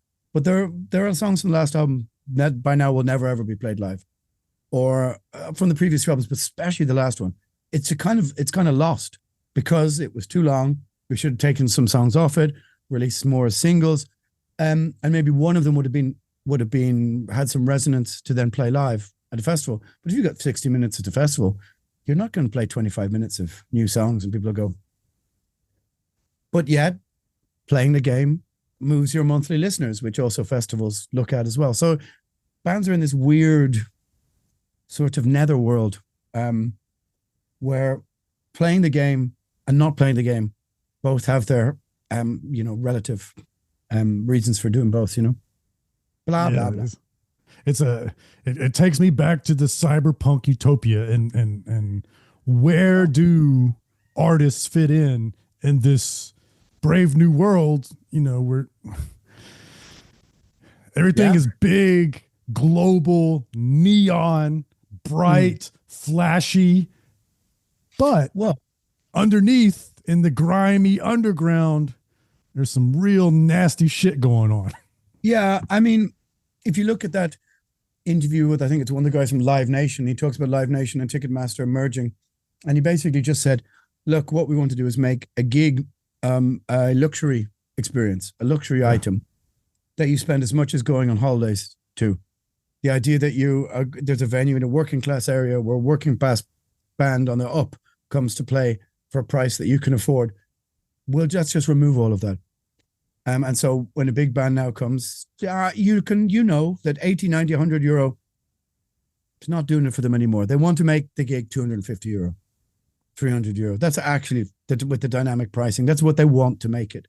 So it's only for a very small section of society who are, let's be honest, usually between 40 and 70. And so it's a luxury item, and they hire they hire a expensive hotel near the venue, and they go to their friends. Does anybody know a dealer? Anyone know a dealer? Let's get some, let's get some Coca-Cola in, and let's go back 15 years and try and tap into being 30 or 35, or whatever. And that's what the aspiration is, to make a live show a luxury experience. I don't know why the fuck I started talking about that, but I think that's the objective. Yeah. So we'll go back to Cannibal Corpse. I saw them. Oh yeah, sorry. recently, like really recently, like a year or so ago, maybe two. It was Cannibal Corpse, Immolation, Dark Funeral, Black Anvil. Okay. And for general admission seats, I could walk right up to the stage. It was like $40. Yeah, okay. That's very good. That's amazing. That's the way it should be. That is such a crazy value for that lineup. Yeah. Now, I'm going to see Metallica this year. Sure. And not general admission. Cannot walk up to the stage. I am not quite in the nosebleeds. I'm, a deck down. Yeah. But, it's $200 and something. Sure. $300 for me and my wife. And it's like, I remember seeing Metallica for $75, front row, hanging over the rail. Not anymore. No, I mean, those days are gone. And this wasn't. I'm not old enough for to have seen Metallica in the club days. They were still the biggest band in the world back then. Well, let me posit $75. Let me posit a theory to you, and that is that what is happening is, if you look at Ticketmaster and Live Nation, it's the ethics of this. Of what's happening are very much around pop music or rap or hip hop or that kind of thing, which, it's not a fully formed theory, but back in the day, rock bands or metal bands toured the toilets, they toured in the van, they rose up from nowhere. Whereas if you look at pop music, it never did that. Or, hip hop, at least in the 90s onwards, sort of embraced a kind of, kind of money culture or money aesthetic or something. I mean, I'm speaking to something I don't know much about. So, if you're out there going, shut the fuck up, Averill. Yeah, you probably have a point. But what this luxury experience has done has removed rock and metal from its working class roots and placed it as purely a middle class spectacle. And that's what, to me, that's pop music always aspired to that, because, it's either go big or go home. It wasn't something that grew up out of touring through tiny toilet venues or whatever, so the punk, the metal, all this kind of analog old style of music has been replaced by, as I said, the sort of luxury money-based aesthetic and aspiration, which doesn't see anything wrong with charging $250 for a ticket to your gig. And the people who go don't seem to think there's anything wrong necessarily with that either. And so it's like the total removal of the origins of analog countercultural music, the removal from where it came. Like if you go to Dublin, and try and go to the suburbs to see a rock band play, you might see a covers band, but nobody tours Ireland anymore. Nobody tours the suburbs.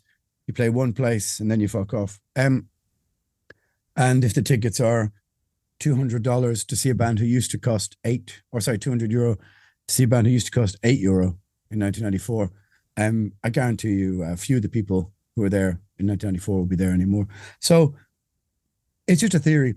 It's not a fully formed theory yet, but I just think the whole luxury experience ideal which is born of social media and Instagram and influencer culture, as well as pop music culture and all these other musical cultures, has sort of taken over the game.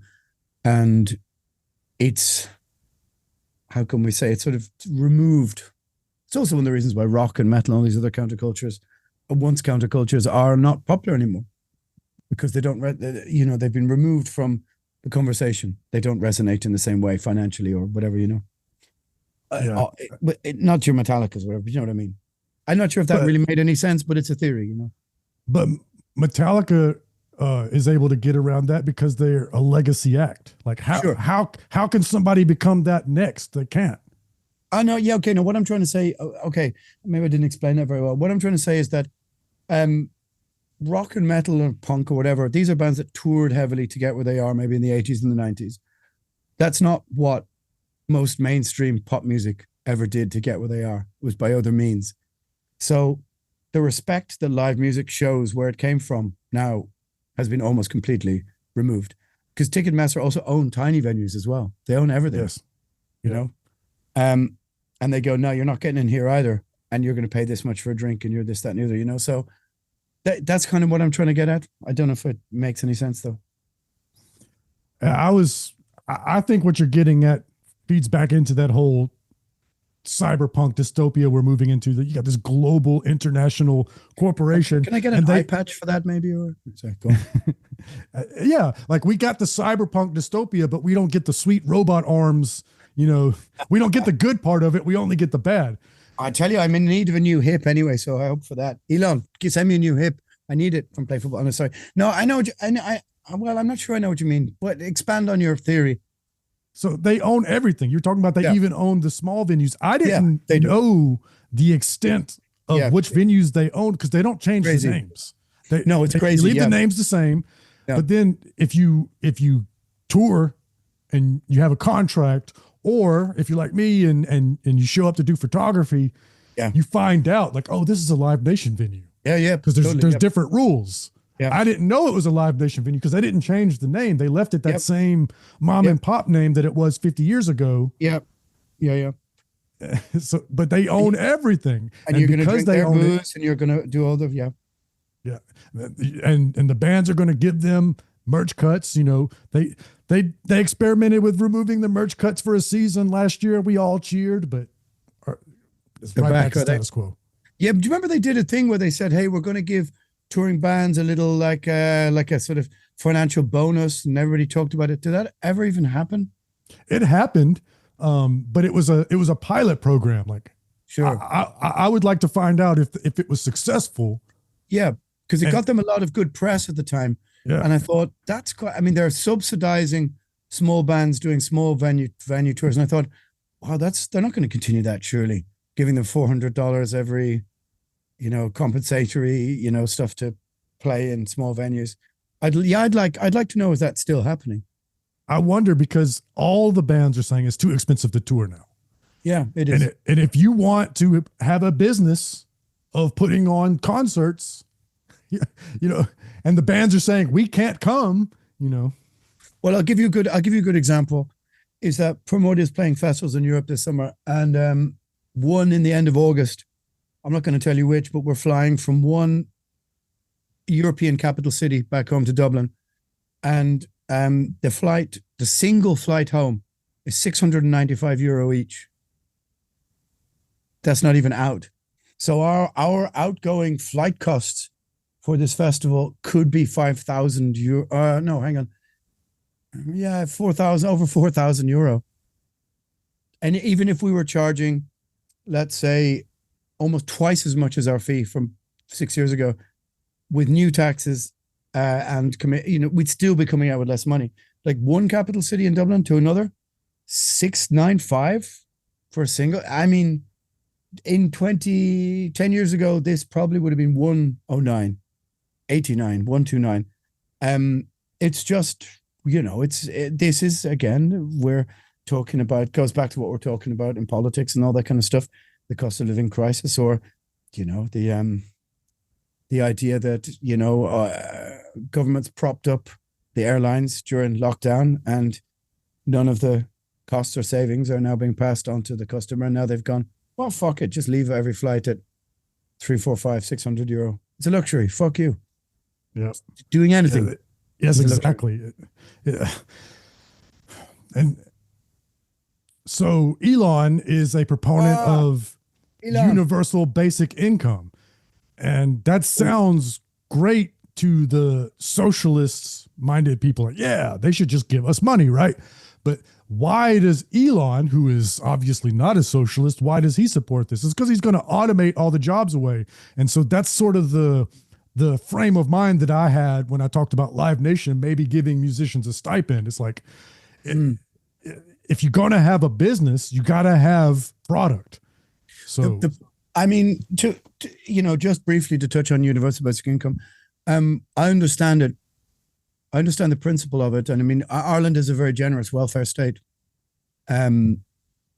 It's, it's always kind of looked after the people who are falling through the cracks, or because we had such huge homelessness, or it's not homeless, joblessness, all that kind of stuff. But the idea that we are trusting the same technocratic institutions and government to not program limits into the UBI is so naive.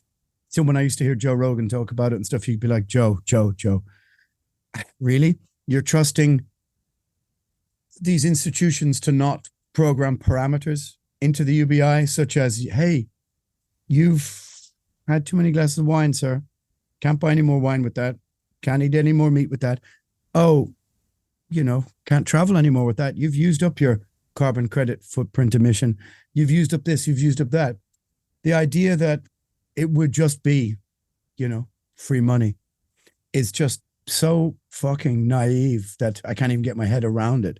In theoretically, it makes, I get it, but a cashless society means that fundamentally, again, it's not a black and white argument, it's a gray argument, but you make it so easy for the institutions of state and governance, or whatever you want to say, to, as you saw with Trudeau and the truckers in Canada, to try and just cut off their bank accounts or whatever. Imagine everybody was just being paid in a UBI form, a digital form, and you could just go, you've transgressed from society. You have attended the wrong protest, the wrong march. Now, I know people from either side will go, yeah, well, I'm glad the people who attended that other march that I disagree with. And that's a problem. Will be stopped. That's the fucking problem, because they'll cheer it on and then be like, oh, it's coming for me now. Of course it's coming for you. And that's the whole, because that's the way I look at almost everything. Is I'm not interested in, the day-to-day circumstance that are just make things easier. What fundamentally, if things move a certain way in society, are the boundaries, the constraints, the things that could be used for authoritarianism, the things that could be, give you a good example. During lockdown, we have a 5-minute or 5-kilometer radius. Maybe your phone is your GPS, which you're being paid into your UBI every week. It goes red. You've reached the radius. I mean, okay, I'm moving into, I'm not going to say science fiction territory because it's a territory we're already in. But, and it goes, take a step back or you're about to be fined. You're about to be fined from your UBI. This is the, I've just hijacked your previous statement, but that's the worry. And anybody who doesn't see that as a worry is fucking naive, if you ask me. As I said, you've been, facially recognized at the wrong protest. Therefore, it happens in China already. It's part of the Chinese social credit score system, whereby you've attended a demonstration, you can't buy a train ticket into the city center anymore. I'm not saying Europe that's where we're headed, or the West, but elements of it, if people aren't vigilant, which I don't think they are, because they want convenience, UBI is a very dangerous thing, in my opinion, in the wrong hands. And do you trust these institutions to not, do you trust them to not go, oh, look, can we program in a few little rules, to make our life easier? Of course they will. So that goes back to the cyberpunk dystopia. And you love the cyberpunk thing, eh, man? I really believe that. You need to get like a deer stalker and a, Okay. Yeah, Johnny Silverhand. But Okay. I thought you were going to get a cool hat, but that's okay. Go on. no, I just want my robot arm that plays guitar for me. But, Oh, is that what that is? Okay. Was that a modern cultural reference to something I didn't understand? Cyberpunk 2077, Johnny Silverhand's the main character, and he fights back against the corporate overlords. Okay, I have no understanding of modern cultural references at all. Anyway, go on, make your point. So that all sounded kind of conspiratorial, right? No, it's okay. But for the people that and we've said the word globalist a bunch, like well, I am not cyberpunk. But... I am not a Alex Jones fan, okay? Oh no. But if we're going to talk about conspiracy theories, why is it that certain conspiracy theories are like kind of crazy, but meanwhile we've got an African billionaire immigrant who was unelected, who just went to the treasury and said, give me access to the payment systems. And that's not a conspiracy. Like, yeah, yeah, that's wild. All right. Yeah. I mean, for all of my friends who believe there's a conspiracy, I would say to them, you know, I mean, if I'm taking the piss, I would go, if there was a conspiracy with all this, don't you think they would have found somebody a bit more conspiratorially minded than Kamala Harris? You know, is that the best they could have done? Maybe they could have put somebody else a bit more. I mean, if there's a conspiracy to place these people where they are and you've had years to think about it, maybe do a little bit of prep work, you know? I don't know. I mean, I think that, I'm just being facetious, but I think that the concept of conspiracy theory, it's probably, you know, as a phrase, like weapons of mass destruction, has been formed in a room somewhere and they thought, somebody said, I'm not, you know, I'll be conspiratorial about the words conspiracy theory. And what if we can inject into society the principle of doubt over anyone who questions, you know, the mainstream narrative, that as to have them dismissed, then that's, you know, there's an element of that I think comes from that origin. Yeah, don't worry about what's going to happen. Worry about who's telling you. Yeah, not to say there aren't, of course, conspiracy theories, but think about what the word actually means. A theory of conspiracy. There are conspiracies. JFK still got shot. There are conspiracy theories. It's not, you know, it's not the equivalent of saying I believe in ghosts or something. There are conspiracy theories. So the idea that, and I think it's a handy tool for people who just want to dismiss the other side or a side and say, well, this means I don't have to debate you, converse with you, deal with some, you know, complicated ideas. But yet at the same time, sitting on the same side of the fence are people who believe in flat earth or whatever. And you're like, okay, you know, right. I mean, so you bring up your fears about UBI and somebody can lump you in with people that think, oh, they're trying to control us with the 5G towers. Yeah. But all I would say to that is quite simply, it's fucking stupid. Any government program, you do not get unlimited access to a public resource. There will be some sort of rules put on that to manage it, even in the most benevolent of attitudes and whoever the managers are, there must be some sort of constraint. You don't get unlimited access to a public resource. Yeah, I mean, you know, coming from a country that has a reasonably benevolent welfare system, I still do believe what you say. Like, for example, if you go back to Russia or the Soviet Union in the late 1970s and early 1980s, I mean, they would ration, you know, the making of everything from toothbrushes to jeans to combs to the, you know, down to the finite number of what is needed only for society. And in a sense, what you can purchase with your money that you're given or you save or whatever. And to me, UBI, principally, it's not that different in principle, theoretically, as in, if there is a Europe-wide, let's say a Europe-wide UBI, well, let's put it at €250 a week. Are we saying that when you know, and it's on a card somewhere, that card isn't going to have, dear Mr. Smith, like as I said, you've taken 2 flights already this year. Don't you care about global warming? Your carbon footprint, blah, blah, blah, blah, blah. Or I've chosen a pretty extreme example. It could be lots of much smaller examples, such as, you're buying too much alcohol. You're doing this, if all of your health readings are on your phone. I'm just pushing it to its logical conclusion. Because if you're sitting around in government offices and they're talking about this UBI and they're going, well, is the funding for this going to come from just within the Irish government? No, of course not. It's going to come from, it's going to be some globalist entity. And if they're going to say, well, dear Mr. Smith, you were spotted at a protest throwing rocks at the cops, or, a protest for something else. I don't know, Free Palestine could be Ireland, very pro-Palestinian. Maybe the government and their funding decides, nah, not for us if you're getting UBI. And they go, you were spotted at a march, you're being fined. Like it literally will come up at your phone at the march. You're being fined €50 for being here.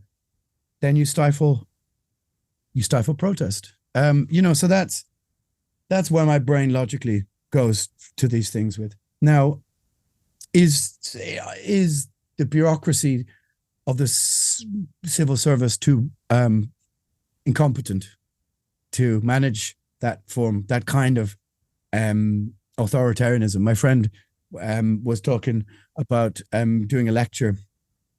I'm not going to say where, and the operating systems they were using in order to put the notes of the lecture onto their system. And she was like, their system's from 2006. So again, never put down to evil what you can to incompetence or whatever, what's that? Not Occam's razor, Hallam's razor, whatever it's called. I don't know. It's very easy when you always contemplate this darker side of life and society and culture to always move to the most malign reasoning, when sometimes it's just incompetence or stupidity or other things. Or also sometimes it's not true. It doesn't happen. So I try and have some form of levity, even though my worldview is pretty dark, We talked about at the beginning, I used to have a positive outlook. Now it's more cynical. Listen, when you have me trying to talk you down off the ledge, you're fucked. Yeah, that's a great point. So I look at where it's coming from, right? So if Bernie Sanders were to say, we want to do UBI, it seems sort of benevolent. It's like, okay, cool. But what I've learned is, first of all, I'm very skeptical of it when Elon Musk is for it. But what I've learned is even when it comes from somewhere benevolent in America, the regime will be different in 8 years. But now the tools that you've put on the table are available. When Barack Obama was president, they made it legal to detain American citizens without trial. And they were like, he'll never use that. It's like, well, guess what? He's not the president anymore. Yeah, exactly. Well, no, now they're talking about sending us to El Salvador. You've hit on something which is, in Ireland, in Northern Ireland, internment without trial. They used to, be able to do that to the English government used to do that to Irish people in the north of Ireland. Internment without trial. I've just stepped onto another minefield. No pun intended. There, but that's that. For example, in Ireland, you have a new hate speech laws. Now, of course, the concept of hate speech itself is a Orwellian nonsense. It's Orwellian and it's nonsense. There's just speech. How you deal with that is up to you. But that's my opinion about it. But at the same time, the passing of modern hate speech laws, even though they claim to be, benign or claim to be about protecting the rights of minorities and all that kind of thing, you don't know how you're changing politics in 10 years' time. You're creating a hammer for which potentially a future government can see everything as a nail. It's so short-sighted, it's so undemocratic, and it's so despotic in its short-sightedness, because it's an attempt to, to shut dissenters up or whatever, whether you do or don't believe in the concept of hate speech. The idea that the world won't be a different place in 10 or 20 years for people to be able to use these rules or laws in a different way is just, I think, it comes back to our statesman-like Machiavellian understanding of, unless that's what you want, but it seems to be incredibly, naive. And they told us in the Matrix that it'll be our own people that will fight to keep it together. So you mentioned it before about rooting against protesters on the other side. So, the Canadian truckers, people on the other side were like, good, yeah, close their banks. Meanwhile, in America, the other side is like, oh, Black Lives Matter protests, run them over, Yeah.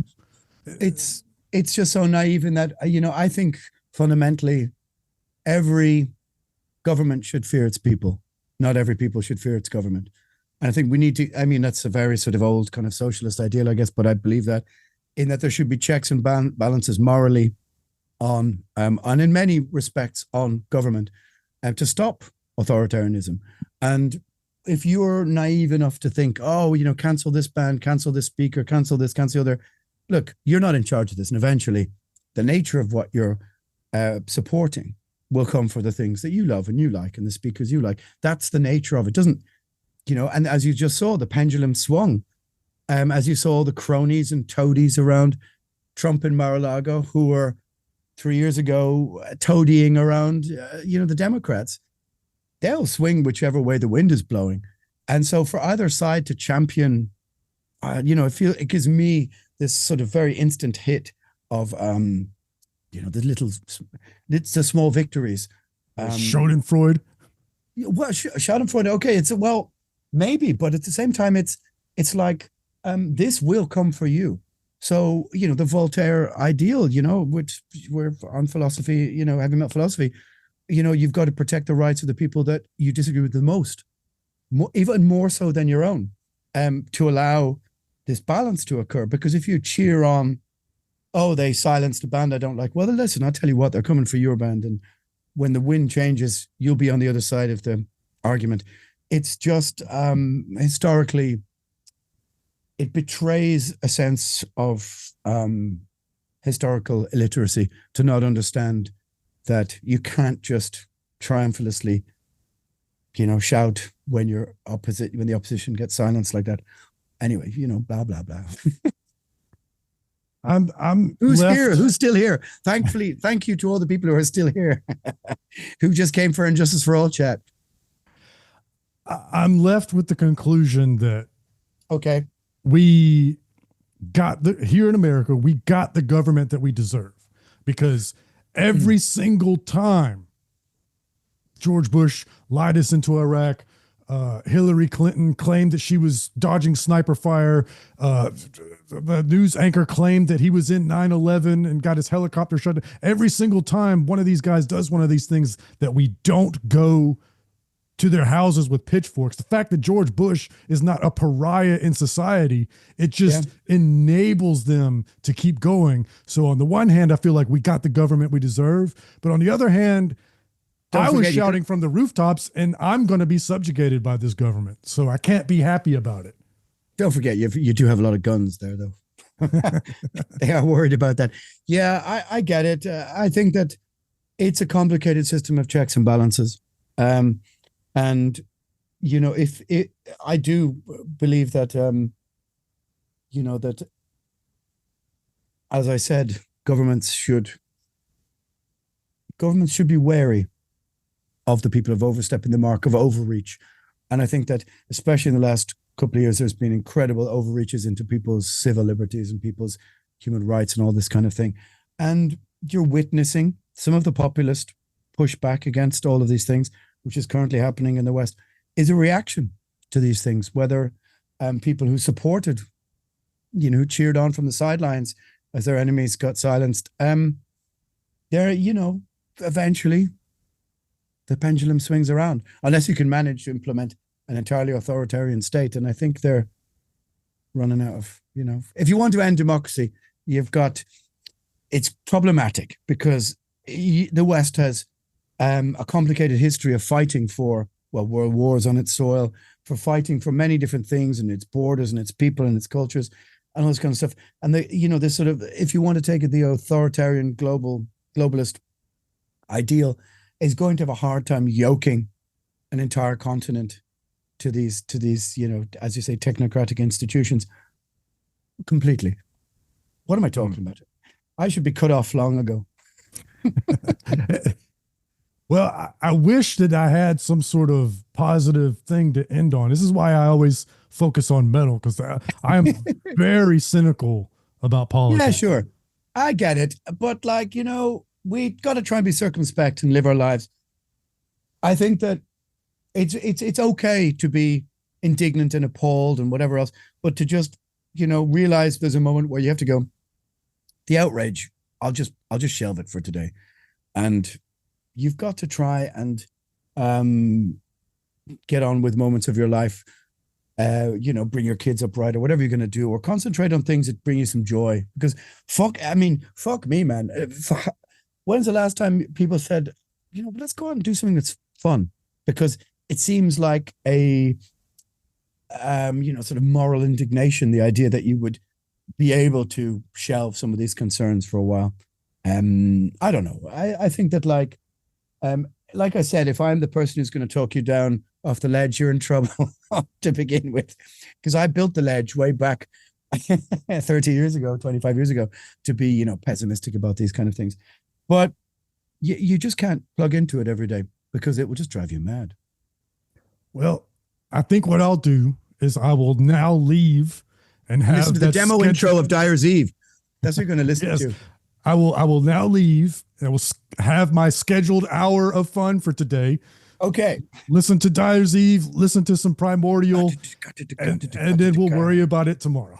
If you listen to Dyer's Eve very carefully on the original Justice for All, you can hear one bass slide. Dun, dun, dun, dun, dun, or whatever. And you hear one very low in the background. Oh, Newstead, you could, he's getting into it. Just one Kronos style bass slide, which a man after my own heart playing the bass. That's all I ever do. But you can hear it if you listen. I'm not sure I could hear it anymore because my hearing is probably so bad now. But you do that for the next hour. Listen for the Newstead bass slide and Dyer's Eve, and then you come back to me after your hour of fun is over and tell me, did you hear it or not? How about that? Yeah. All right. And also, as ever, I would say, don't take us, whatever, that seriously. We're just two dickheads on a heavy metal podcast, shooting the shit, Yeah. Did you make it to the end of the episode? Holy shit, you're a real one. Yeah, thank you. Again, I don't want to do politics very often. I want 99.9% of the episodes to be about metal and we can just have fun.